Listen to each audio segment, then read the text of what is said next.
watching the Sports Political channel of LB. I'm his contributor. If you're not subscribed to this channel, make sure to hit the subscribe button, hit that like button, share these videos on your social media platforms. Let's get down to business. So in this particular video, we're going to talk about the situation with Kyrie Irving and the Brooklyn Nets. But before we get into the meat and potatoes of the video, I want to play a clip. And the clip is a two-part clip, and it involves what Kyrie's intentions are in regards to player option with the Brooklyn Nets and the GM's intentions when it comes to the direction of where he wants the team to be for the upcoming season next year. A few weeks ago, you don't want to leave Kevin. You're going to be with him. Do you see you guys together for the long haul here?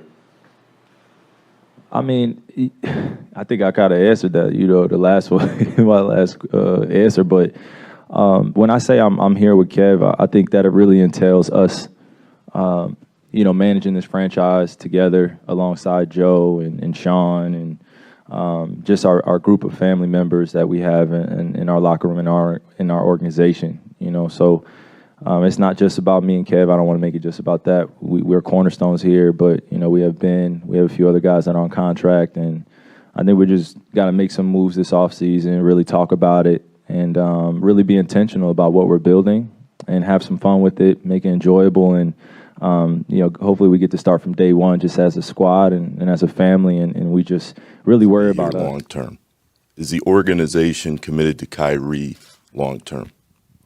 Yeah, look, I think that's something we've been discussing, and we will continue to debrief on and discuss throughout this off season. And it's honestly not just Kyrie. I mean, you bring Kyrie up, but we have decisions to make on a variety of different free agents throughout our roster.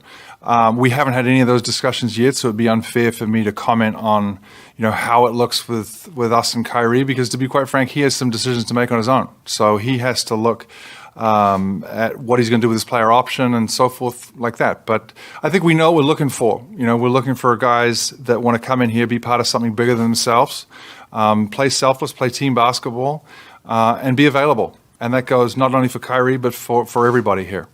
And now, there was a lot to unpack there. So let's start with the first clip. Now, that first clip came on the heels of the Brooklyn Nets being swept out of the playoffs by the Boston Celtics. You saw the score 116-112. And Kyrie has a player option for next year. And that player option is $36 million. Now, I would find it hard-pressed for Kyrie Irving to turn down a $36 million player option. Salute to Gideon and Be Easy in the building. I appreciate y'all. Make sure you hit the like button and share these videos if you don't mind. He has a player option for $36 million next year. But let's go over the scenario, okay? There's a couple scenarios in play.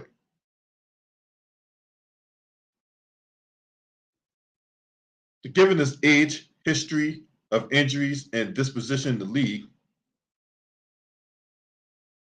it's unlikely that he finds this kind of money anywhere else. Also, with that, opting in allows him to continue working alongside his friend Kevin Durant, playing for his childhood team, and then remain a starting point guard for a contending club.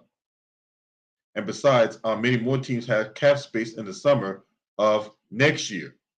So picking up his option in the final year of his contract would allow Kyrie to become a free agent next year and exert even more flexibility.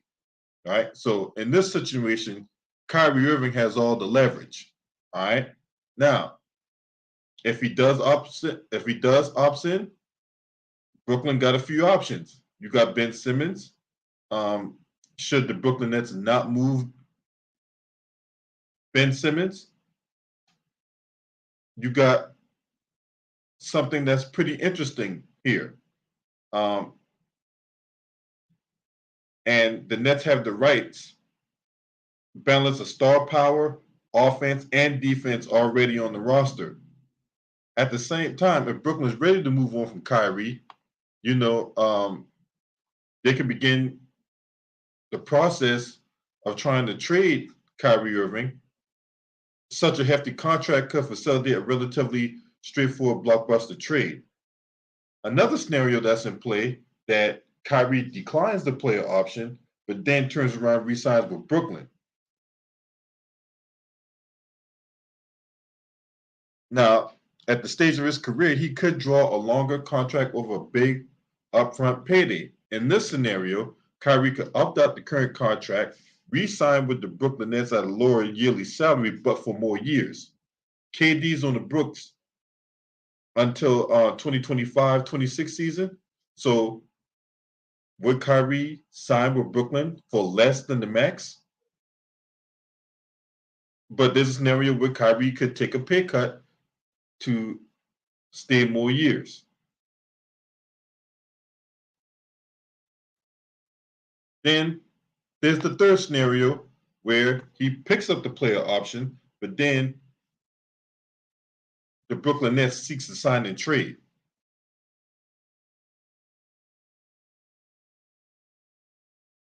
Now, don't get me wrong, it ain't all peaches and cream in Brooklyn, considering that in the 226 games, possible regular season games that Kyrie Irving could have played in, he's only played in 103 of those games. That's only 46%. And that's since Kyrie Irving signed a 4-year max contract with the Brooklyn Nets back in July of 2019.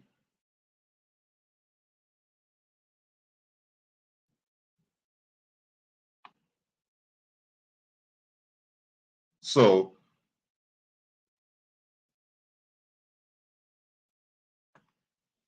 when you factor all that,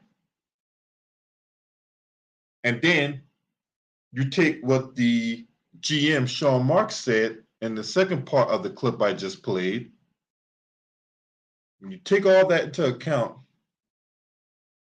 with the GM having issues with Kyrie not only getting injured, but going on sabbaticals, when you had the situation with James Harden, and you understand why the GM has basically, for all intents and purposes, remained non-committal on bringing Kyrie Irving back. Because remember, Sean Marks made a mistake last year that they were agreed to a long-term extension with Kyrie and James Harden, and for obvious reasons, it didn't happen.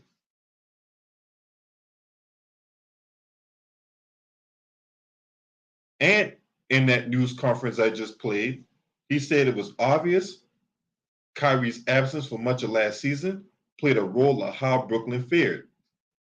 Kyrie missed every Nets home game until March 27th due to his vaccine status.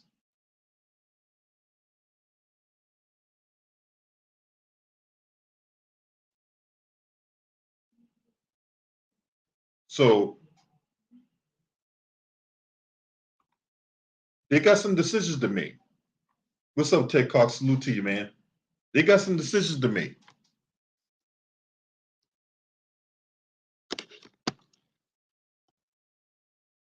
In all likelihood, the Brooklyn Nets bring back Kyrie. Kyrie gonna exercise his player option. They're gonna come back, right?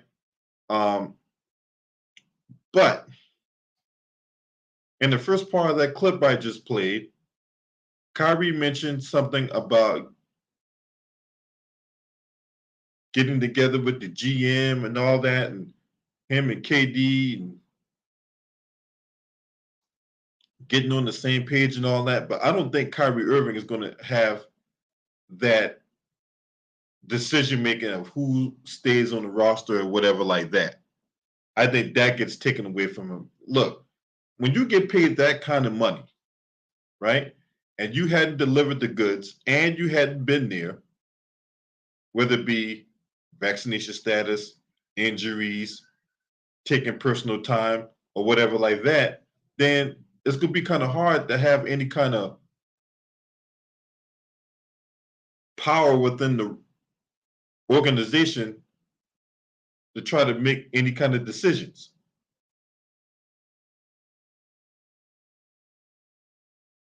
I'm just being completely honest with you. I don't think the Brooklyn Nets want Kyrie to have any kind of decision-making power.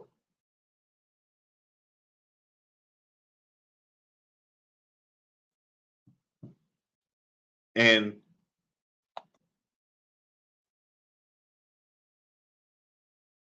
if they do decide to not give Kyrie that decision-making power, who are you going to bring back? Who are you going to let go? Because the team is very old, outside of a couple individuals. You got what you're going to do with Joe Harris, right? Joe Harris, he's been out all year. What are you going to do with, you brought back Brick Griffin, you brought in LaMarcus Aldridge, right? Oh, actually, you brought him back. So what are you going to do with those two guys? If you ask me, those are the two guys that's first on the chopping block. Those are the first two guys that's on the chopping block, Blake Griffin, LaMarcus Aldridge, right? Now, they traded Paul Millsap. They traded James Harden, right? You got Andre Drummond. What are you going to do with him? He's a great rebounder, but he's not a good defender, and he really don't have a post game. I mean, only thing he's good at doing is rebounding and putbacks. So they're going to need a third guy, in my estimation, that's going to score the basketball with consistency. Now they have an alternative piece from the trade in Seth Curry, right? Do they bring Seth Curry back? You had to. He played pretty well for him down the stretch.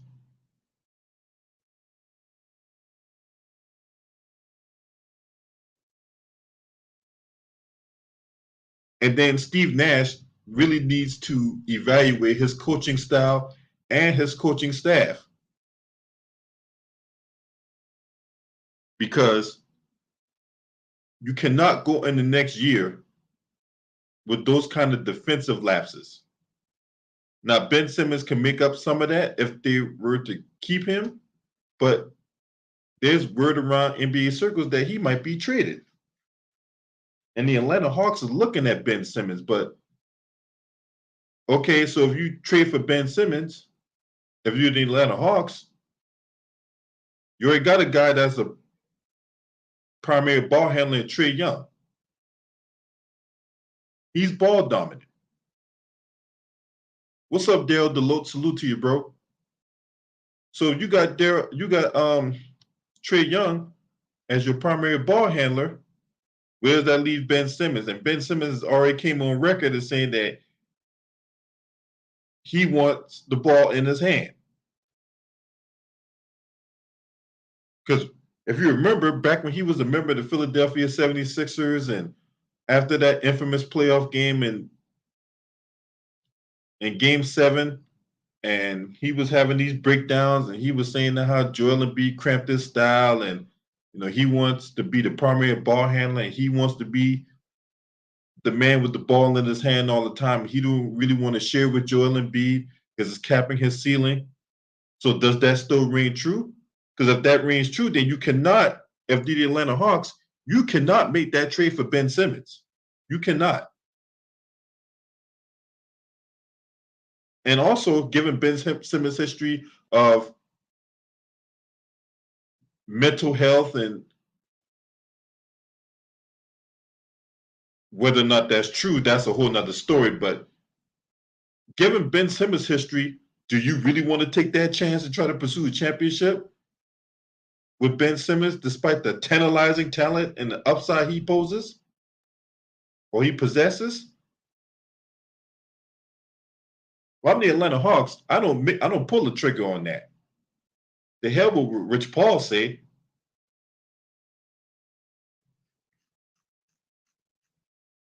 And the more I think about it, the more it makes sense that Rich Paul is behind the scenes pulling the strings when it comes to Ben Simmons.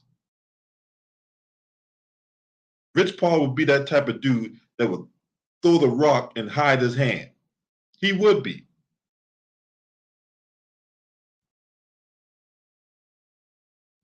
So when you factor all that, Kevin Durant, his injury, because KD, he's been out too. Right? This game, KD is missed too due to injury or whatever. Right? So you got that. What's up, Matumbo?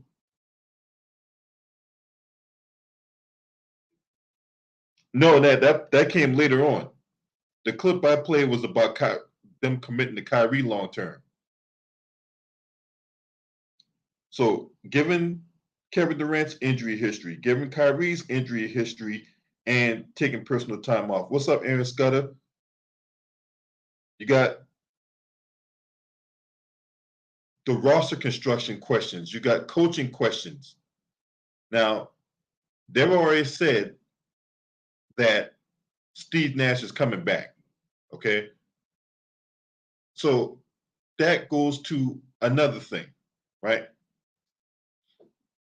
And I'm gonna repeat this again. When there was questions about whether or not Steve Nash was going to get fired, you see the GM and the organization came right out and said that Steve Nash will return next season. They did not give that same energy and they did not give that same kind of swift response about Kyrie Irving. And the reason for that is, and once I'm gonna play the clip again. All right, I'm gonna play the clip one more time for everybody that just came in.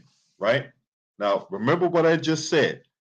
Steve Nash, when there was rumors about him being fired after Brooklyn Nets underperformed, the organization came right out and said that Steve Nash will return.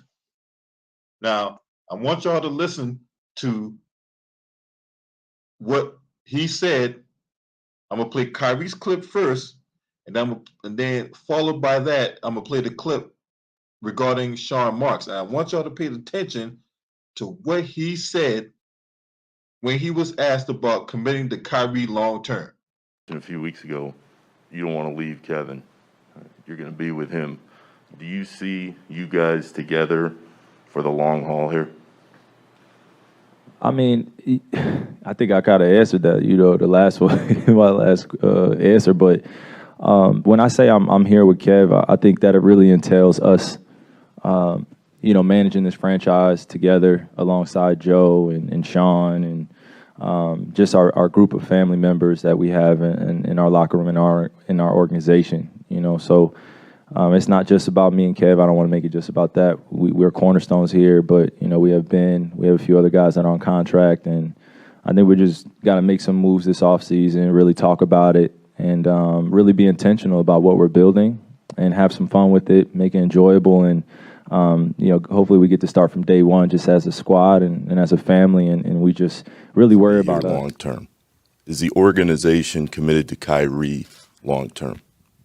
Yeah, look, I think that's something we've been discussing and we will continue to debrief on and discuss throughout this off-season. And it's honestly not just Kyrie. I mean, you bring Kyrie up, but we have decisions to make on a variety of different free agents throughout our roster.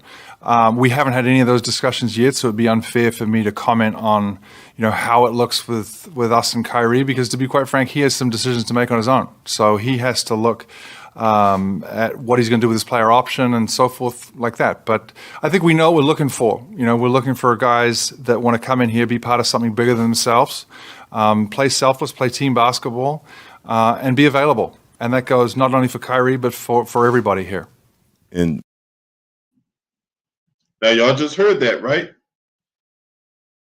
If they were committed to Kyrie long term, the GM would have came out and said that, hey, we are committed to Kyrie long term. But the fact that he did all that white splaining, the fact that he said that, oh, I think we know what we're looking for.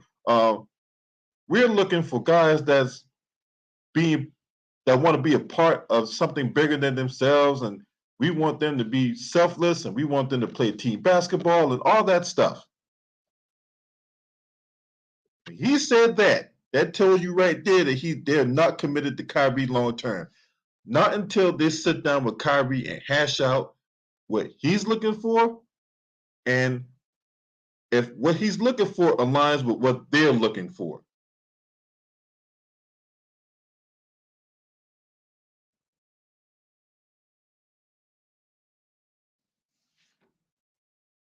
Otherwise, he would have came out and said, yes, we are committed to signing Kyrie long term.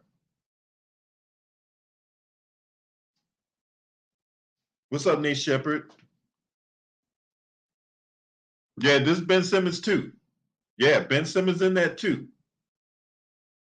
Yeah, because if you pay attention, if you really read between the lines and read the tea leaves, they're talking about Ben Simmons also.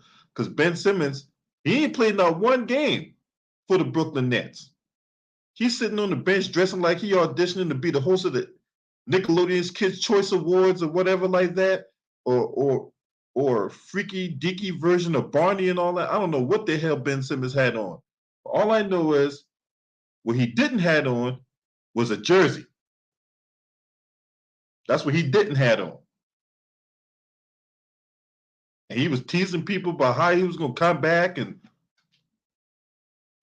all that, especially for Game 4 when the report came out that, oh yeah, Ben Simmons is going to play Game 4. I'm like, okay, if he is going to play Game 4, why won't he play Game 3? Right? It didn't make sense for him to play Game 4 in a potential elimination game.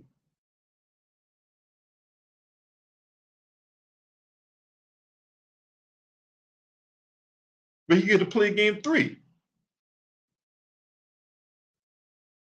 But like I say, the Knicks got a whole bunch of decisions to make. And are they going to commit to Kyrie? Are they going to exercise his player option? And if they don't, are they going to sign him long term to play with Kevin Durant? That way you have some kind of stability there, regardless of what you do with Ben Simmons. Now, me personally, I think Ben Simmons is out the door. I think Ben Simmons is out the door. Now, if Kyrie opts into his player option, right, that would be the last year of his deal. That would be the last year of his deal. So that means if he opts in,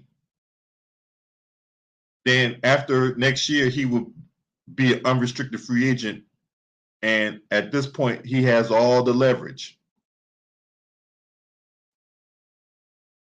He has all the leverage. Whether he opts into his player option, and then at that point for Brooklyn, if things don't go the way it's planned, do you trade him at the deadline?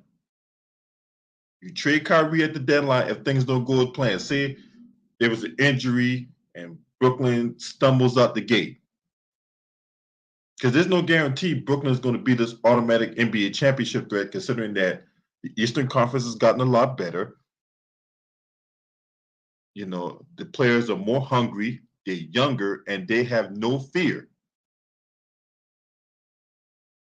So you still got to contend with, even if you bring back KD and Kyrie, that don't necessarily make them the favorites, especially with what happened this year. You still got to contend with Milwaukee. You still got to contend with Boston. You still got to contend with the 76ers. And I got questions about them in another video. You still got all these young teams and all that.